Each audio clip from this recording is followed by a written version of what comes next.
طرح جو ہے وہ عمل جس سے کرنے سے فرشتے دعا کرتے اس میں ایک عمل ہے، نبی اکرم صلی اللہ علیہ وسلم پہ جو درود بھیجتا ہے فرشتے اس کے لیے دعائیں کرتے ہیں۔ نبی اکرم صلی اللہ علیہ وسلم جو درود بھیجتا ہے، مسند احمد کی روایت ہے جو عبداللہ بن عمر رضی اللہ عنہ اس کے راوی اور کہتے ہیں، فرماتے ہیں جس شخص نے رسول اللہ صلی اللہ علیہ وسلم پر ایک مرتبہ درود پڑھا اللہ تعالیٰ اس کے فرشتے اس پر 70 مرتبہ درود بھیجتے ہیں۔ جس شخص نے ایک مرتبہ اللہ کے رسول صلی اللہ علیہ وسلم پہ درود بھیجا اللہ اور اس کے فرشتے 70 مرتبہ درود مطلب بمانہ دعا اس کے لیے 70 مرتبہ دعائیں بھیجتے ہیں۔ پس بندہ اس کو چاہیے تو اس کو کم کرے، چاہے تو زیادہ کرے۔ اب بندے کے اوپر ہے وہ کتنی دعا چاہتا ہے اور کتنی نہیں، جتنا زیادہ دعا چاہتا ہے اتنا زیادہ درود بھیجے، جتنی کم دعا چاہتا ہے اتنا کم درود بھیج دے۔ تو اب بندے کے اوپر معاملہ ہے، تو ہمیں چاہیے نبی اکرم صلی اللہ علیہ وسلم پر بکثرت درود بھیجے، بکثرت جتنا ہو سکتا ہے، اس لیے کہ 70 مرتبہ اللہ اس کے فرشتے درود بھیجتے ہیں جو نبی اکرم صلی اللہ علیہ وسلم پہ درود بھیجتا ہے۔ آئیے ایک واقعہ سنیے، جو ہے ابی بن کعب جو ہے رضی اللہ عنہ جو ہے وہ فرماتے ہیں، جامع ترمذی میں روایت آتی ہے، وہ ایک مرتبہ اللہ کے رسول صلی اللہ علیہ وسلم کے پاس حاضر ہو کہا کہ میں نے کہا اللہ کے رسول صلی اللہ علیہ وسلم میں بہت زیادہ درود پڑھنا چاہتا ہوں تو آپ میری رہنمائی کریں کہ میں اپنی دعاؤں کے کتنے حصے کو درود پر مشتمل کروں اور کتنے حصے میں اپنے لیے دعا مانگوں۔ اور پھر انہوں نے کہا اور میں کتنا حصہ مخصوص کروں دعاؤں کے لیے اور کتنا حصہ آپ کے لیے؟ تو آپ نے فرمایا تو جت قدر چاہے اتنا، جتنا پسند کرے۔ تو انہوں نے فرمایا صحابی نے کیا 1/4 1/4 حصہ میں اپنی دعاؤں کا درود کے لیے مخصوص کر دوں؟ تو آپ نے فرمایا ٹھیک ہے جس قدر تو چاہے، تمہارے لیے تو بہتر ہوگا، ٹھیک۔ تو پھر انہوں نے کہا کہ اللہ کے رسول کیا آدھا میں کروں؟ تو آپ نے کہا تم جس قدر پسند کرو لیکن اگر اس سے زیادہ کرو اور اچھا ہے۔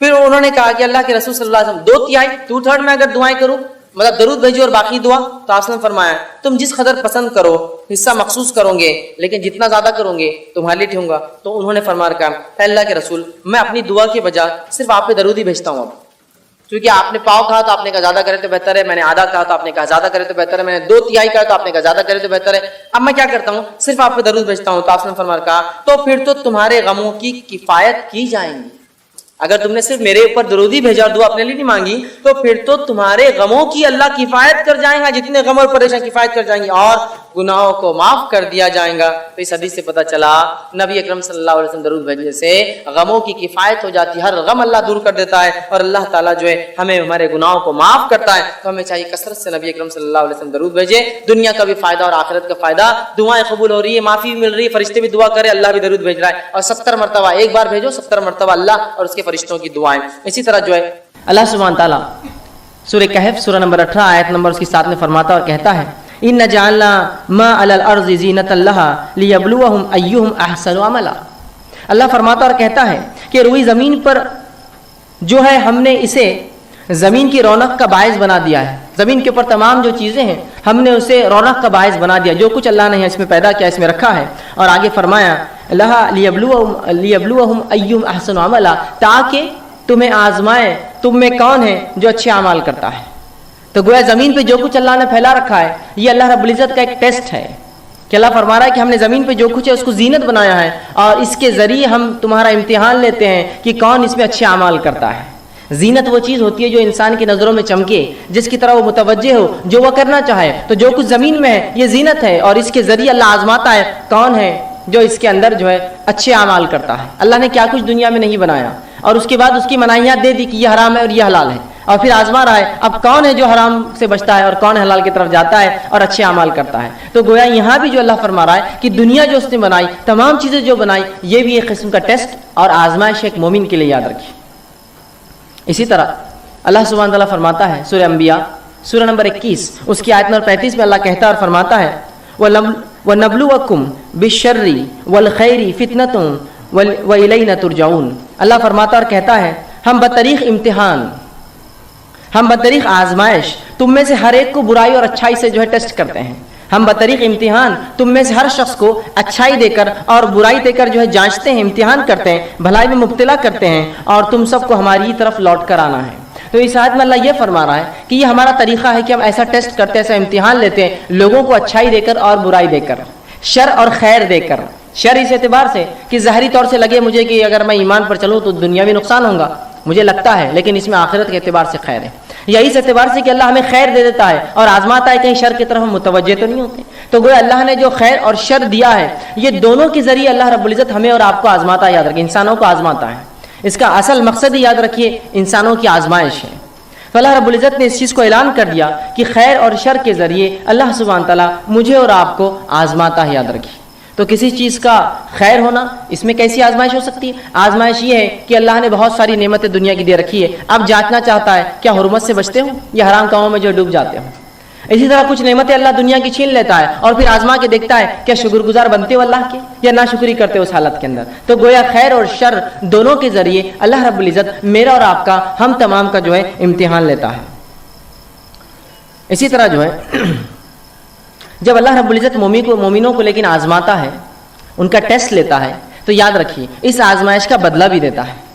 صرف آزمائش ہی نہیں کہ ہمیں صرف ٹیسٹ کیا جائے, آزمایا جائے, بلکہ اس آزمائش کا ہمیں بدلہ ملتا ہے. اور نبی اکرم صلی اللہ علیہ وسلم فرماتے ہیں, صحیح مسلم کی حدیث ہے, بہت زبردست حدیث ہے, یاد رکھیے اس بات کو آپ سمجھیے, حدیث میں جو بیان کی جا رہی ہے تو انشاءاللہ العزیز ہر آدمی جس حالت میں ہے اللہ کا شکر ادا کرے گا اور خوش زندگی گزارے گا, افسوس زدہ نہیں ہوگا, پریشان نہیں ہوگا, جس طرح سے آج ہم چھوٹی چھوٹی مصیبتوں پر پریشان ہوتے ہیں. آئیے سنیے نبی اکرم صلی اللہ علیہ وسلم کیا فرماتے ہیں. آپ صلی اللہ علیہ وسلم ایک مجلس میں بیٹھے تھے, صحابہ آپ کے اطراف تھے, آپ مسکرائے. صحابہ نبی اکرم صلی اللہ علیہ وسلم کو دیکھتے رہے کہ آپ مسکرائے. جب آپ کا مسکرانا ختم ہوا تو اللہ کے رسول نے پوچھا, کیا تم مجھ سے پوچھو گے نہیں میں کیوں مسکرایا؟ کیا مجھ سے سوال نہیں کرو گے کہ میں اچانک کیوں مسکرایا؟ تو کہ اللہ کے رسول بتا دیجیے آپ کیوں مسکرائے. تو کہا میں اس لیے مسکرایا, اور آپ نے فرمایا کہ مومن کا معاملہ بڑا عجیب ہے, اس معاملے پہ مجھے مسکرانا آیا, میں ہنس پڑا. یقین اللہ کے رسول صلی اللہ علیہ وسلم خیخے مار کر نہیں ہنستے تھے, صرف مسکراتے تھے. تو کہا وہ مومن کا معاملہ بڑا عجیب ہے, اس معاملے کو سوچ کر میں مسکرایا. کیا معاملہ عجیب ہے؟ مومن کا معاملہ عجیب ہے, اور وہ یہ ہے کہ جب اللہ رب العزت اسے فراوانی دیتا ہے, دنیا کی اچھی زندگی دے دیتا ہے, اولاد دے دیتا ہے, دھن دولت مال دے دیتا ہے, جب اچھی زندگی دیتا ہے تو یہ شکر ادا کرتا ہے, یہ اس کے لیے اچھا ہے. اور جب اللہ اس کو تنگ دستی دیتا ہے, محتاجی دیتا ہے, اور دنیا کی زندگی میں کچھ کم کر دیتا ہے, تو مومن صبر کرتا ہے, یہ اس کے لیے بہتر ہے. اور یہ دونوں حال میں اس کے لیے خیر ہے کہ اگر اچھائی دے تو شکر کرے, یہ اس کے لیے بہتر, اگر برائی ہو تو صبر کرے, یہ اس کے لیے بہتر. اور یہ معاملہ مومن کے علاوہ کسی اور کا نہیں ہے. اسی تعجب پر میں مسکرایا. اس بات کا مجھے عجیب لگا کہ اللہ مومن کو دونوں حال میں دیتا ہے بدلہ. دیکھیے نا کتنی اچھی بات ہے کہ اگر میں فراوانی میں ہوں, خوشحالی میں ہوں, تب بھی بدلہ پا رہا ہوں اس کا شکر ادا کر کے, اور اگر تنگ دستی میں ہوں, بدحالی میں ہوں, مصیبتوں میں ہوں, کسی آزمائش میں ہوں, تب میں اللہ کے سامنے صبر کر رہا ہوں, اللہ سے اس کا اجر طلب کر رہا ہوں. یہ معاملہ بھی خیر ہے. گویا مومن کو مصیبت بھی فائدہ دے رہی ہے, مومن کو جو فراوانی فائدہ دے رہی ہے, تنگ دستی میں بھی معاملہ جو ہے, جس کو میں عام زبان میں کہوں گا کہ چیت بھی اور پٹ دونوں بھی آئے, مومن کی ہی جیت ہے.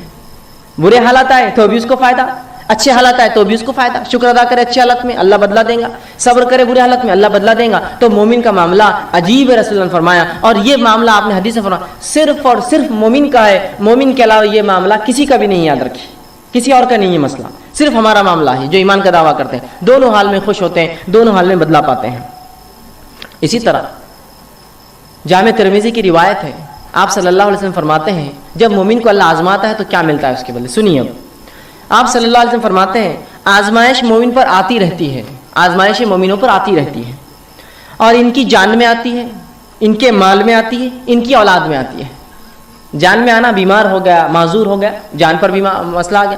مال میں مصیبت آتی ہے, دھن دولت لوٹ گیا, تجارت ڈوب گئی, آگ لگ گئی, فلاں مسئلہ ہو گیا, لٹ گیا, تجارت اچانک ٹھپ ہو گئی, کم ہو گئی, تو یہ مال میں کمی ہو گئی. یا اناج اگا نہیں, کھیتی باڑی خراب ہو گئی, یہ مال میں کمی ہے. اور کبھی اولاد سے آزماتے ہیں کہ اولاد دیتے ہیں, کبھی چھین لیتے ہیں, دیتے ہیں تو معذور دیتے ہیں, پیدا ہوتی ہے تو کبھی مر جاتی ہے, یا کسی کو دیتے نہیں, اولاد میں آزمائش ہے. تو مومن کو اللہ رب العزت آزمائشتا ہے, اس کے جان میں, اس کے مال میں, اس کی اولاد میں. اور اللہ کے رسول آگے فرماتے ہیں حتیٰ کہ جب وہ اللہ سے ملتا ہے, اللہ اس کو آزماتا رہتا پوری دنیا میں, حتیٰ کہ جب اپنے رب سے ملتا ہے تو اس پر کوئی گناہ باقی نہیں رہتا, سب کا اس کو دنیا کے اندر اس کے گناہوں کا بدلہ مل جاتا ہے. سمجھ رہے آپ بات کو؟ تو گویا اگر مومن پر کوئی آزمائش آتی ہے تو اس آزمائش کے عوض اس کے گناہ جھڑ جاتے ہیں, گناہ کم ہو جاتے ہیں. اور نبی اکرم صلی اللہ علیہ وسلم نے حدیث میں بیان کیا اور فرمایا اگر مومن کو کانٹا بھی چبھتا ہے تو اس کا بھی اجر لکھا جاتا ہے, اس کے گناہ معاف ہوتے. سبحان اللہ, تکلیف میں اٹھا رہا ہوں اس کا بھی بدلہ پاتا ہوں. آپ ایک مرتبہ باہر نکلے صحابہ کے ساتھ فجر کی نماز کے بعد, ایک جھاڑ تھا سامنے جو سردی کا موسم تھا اور پتے اس کے سوکھ چکے تھے, پتجھڑ تھا وہ. آپ آئے, صحابہ آپ کے ساتھ تھے, آپ نے اس جھاڑ کو پکڑ کر ہلایا. جب جھاڑ کو ہلایا تو کچھ پتیاں گرنے لگی جو کہ سوکھ چکی تھی. نبی اکرم صلی اللہ علیہ وسلم فرمایا, جب تم میں سے کوئی شخص بخار میں مبتلا ہو جاتا ہے, بیمار ہو جاتا ہے, بالخصوص بخار آتا ہے جسمانی, تو اس کے گناہ ایسے ہی جھڑتے ہیں جیسے جھاڑ کے پتے میرے ہلانے سے جھڑے ہیں. سبحان اللہ. دیکھیے تکلیف آزمائش ہے, آزمائش پہ صبر کر رہا ہے تو بدلہ بھی پا رہا ہے, اور اس حد تک بدلہ ملتا ہے کہ جامع ترمذی کی روایت کے مطابق مومن آزمایا جاتا ہے اس کے مال میں, اس کی دولت کے اندر, اس کی جان کے اندر, اس کی اولاد میں, حتیٰ کہ جب اپنے رب سے اس کی ملاقات ہوتی ہے موت کے بعد تو تب گناہوں سے بری ہوتا ہے, گناہوں سے پاک ہوتا ہے. اور ظاہر سی بات ہے جب انسان گناہوں سے پاک ہوگا تو اس کا ٹھکانہ میں سمجھتا ہوں سب جانتے ہیں, جنت کے علاوہ کچھ نہیں ہو سکتا ہے. تو آپ دیکھ رہے ہیں, تو گویا آزمانا اللہ کی سنت ہے, اور آزمائش کا مومن کو بدلہ ملتا ہے. اچھے اگر حالات ہے تو شکر کرے, برے حالات ہے تو صبر کرے, دونوں حالات میں مومن اس کا بدلہ پاتا ہے.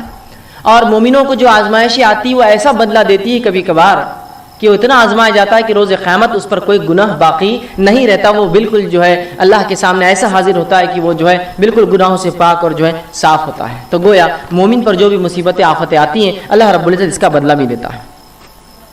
اب اللہ رب العزت کس کو آزماتا ہے یہ بات بھی اب جان لیں. کبھی کبھار ہوتا ہے اگر کوئی آزمائش میں مبتلا ہو جائے تو ہم کہتے ہیں ہاں بڑا بات کر رہا تھا, دین کی بڑی بات کر رہا تھا, فلاں دیکھو پھنس گئے نا, دیکھو مصیبت آئی نا. جب ہمارے جیسے تھے تو اچھی زندگی گزار رہے تھے, خامخواہ ایمان کی باتیں کر رہے تھے, خامخواہ اپنے آپ کو مسلمان بتا رہے تھے, تجارت بیٹھ گئی نا, معاملہ ختم ہو گیا نا, فلاں چیز ہو گئی, ان کی نظر لگ گئی, ان کی نظر پڑ گئی, یہ اب تم پہ نظر رکھ رہے, فلاں ہو رہا, یہ ہو رہا, وہ کتنے مسائل لوگ بیان کرتے ہیں. اب آئیے سنیے اللہ کس کو آزماتا ہے.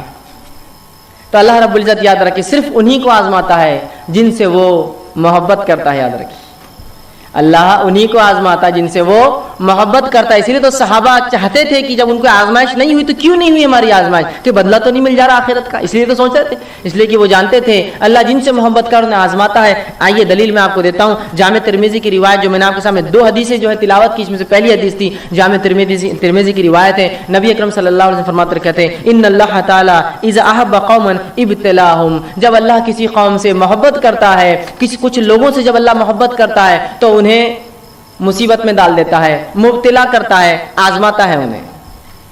اب چاہے یہ معاملہ فرد کا بھی ہو سکتا ہے, چاہے یہ معاملہ قوم کا بھی ہو سکتا ہے, چاہے معاملہ جماعت کا ہو سکتا ہے. تو جب بھی اللہ رب العزت محبت کرتا ہے کسی قوم سے, اسے آزماتا ہے, اسے مبتلا کر دیتا ہے. دوسری حدیث بخاری کی تھی, صحیح بخاری کی, جس میں نبی اکرم صلی اللہ علیہ وسلم فرمایا, سنیے اس حدیث کے الفاظ کا ہے, من یرید اللہ بہ خیرا, جب اللہ کسی کے لیے بھلائی چاہتا ہے. ہم تو سمجھتے ہیں آزمائش تو برائی کی وجہ سے آتی ہے. سنیے من یرید اللہ بہ خیرا, جب اللہ کسی کو خیر دینا چاہتا ہے, اچھائی بخشنا چاہتا ہے, تصب من, اس کو مصیبت میں ڈال دیتا ہے.